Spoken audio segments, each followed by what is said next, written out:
All right, let's talk about the 2K rowing test.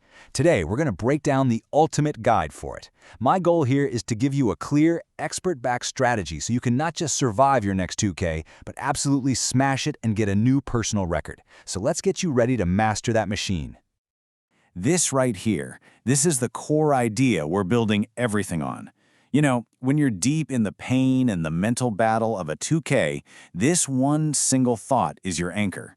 It's all about staying in the moment, focusing on making this stroke perfect, and then you just do it again. So, before we get into any of the nitty-gritty, we have to reframe how we think about this.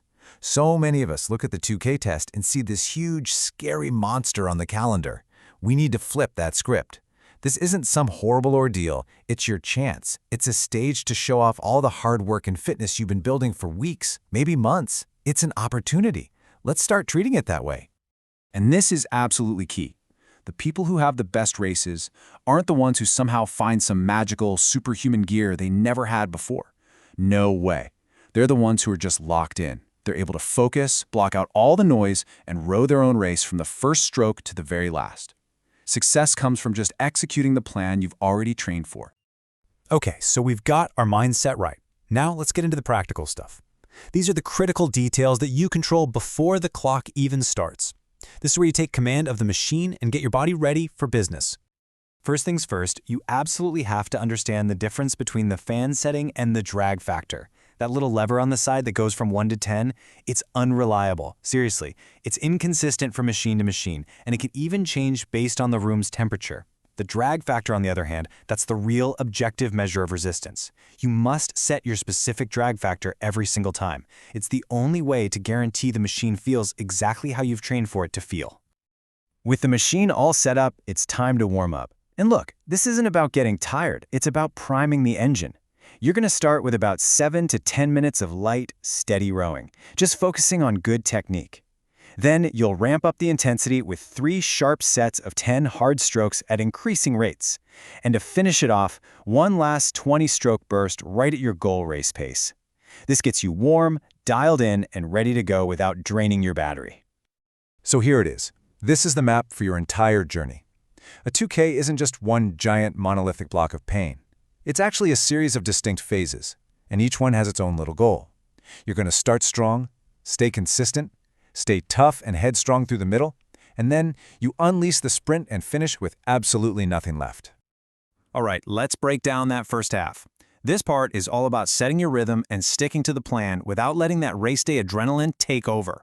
Seriously, how you row this first 1,000 meters is going to set the stage for everything that comes after. The start is what I like to call a controlled explosion. We're talking about 10 to 15 hard, high-rate strokes to get your split just a little bit below your goal pace. The whole idea is to build a small time cushion for yourself.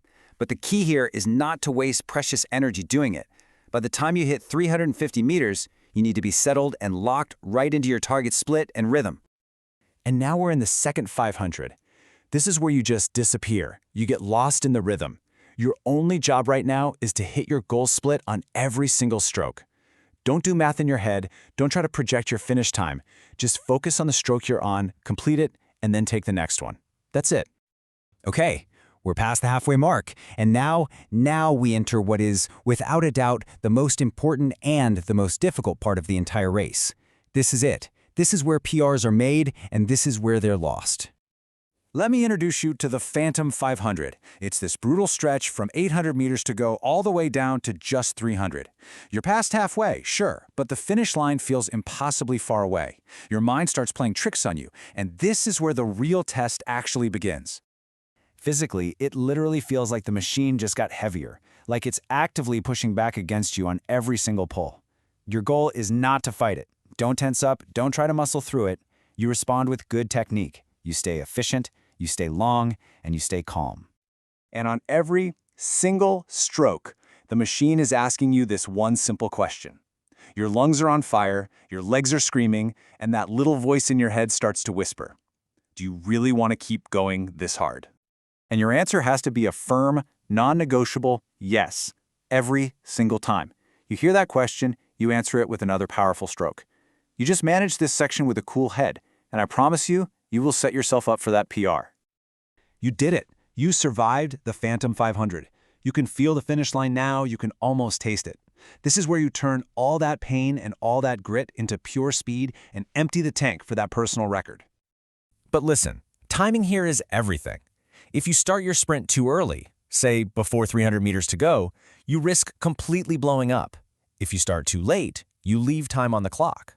That sweet spot, that high success zone, is kicking off your final push somewhere between 300 and 150 meters to go. And here is the golden rule: you cannot break it. Do not start your sprint until you are 100% confident that you can maintain that full throttle intensity all the way to the finish line.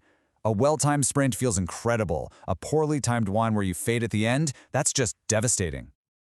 But man, when you get it right, there is no better feeling in the world.